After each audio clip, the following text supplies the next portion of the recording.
At a tragic turn of events now for a young woman in New York. Kaylin Gillis is her name. She was shot and killed when the car she was in pulled into the wrong driveway. The homeowner came out, fired 2 shots. One of them struck Gillis, killing her. He's been charged with second-degree murder. The sheriff is Jeffrey Murphy from Washington County, upstate New York, near the border with Vermont. And Sheriff, good morning to you. A tough story here. My understanding is 3 vehicles were lost at night. Moved into his driveway to turn around and go in a different direction.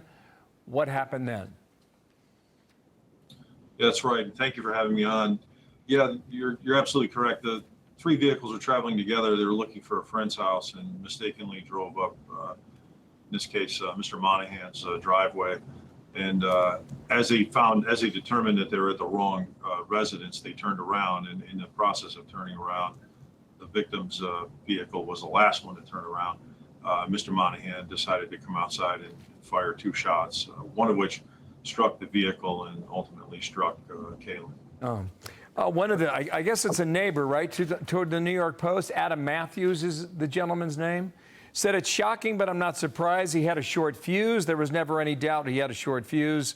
I think he was a bit of a narcissist. That was one comment. How much more do we know about Kevin Monahan, age 65, who lives there with his wife? Our office really hasn't had much contact with Mr. Monahan. So as you know, this case is progressing. Fairly new case for us, and our investigation is continuing on that front, and that's certainly something we'll look at is Mr. Monahan's past, and we have spoken to neighbors as well.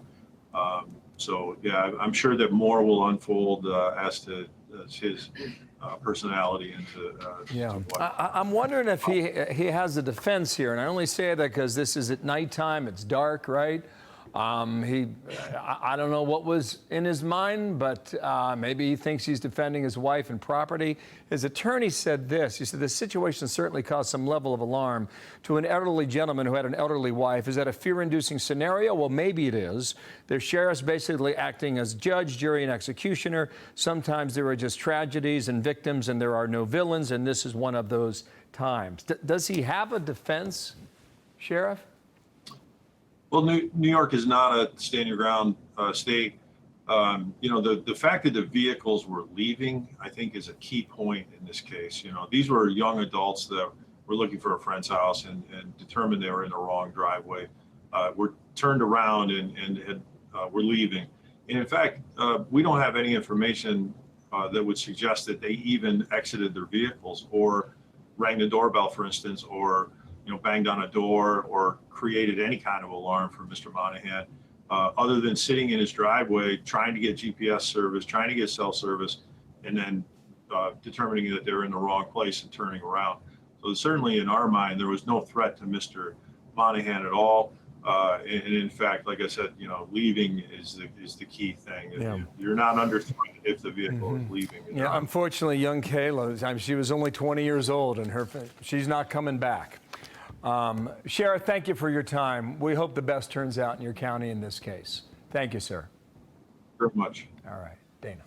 I'm Steve Ducey. I'm Brian Kilmeade. And I'm Ainsley Earhart. And click here to subscribe to the Fox News YouTube page to catch our hottest interviews and most compelling analysis.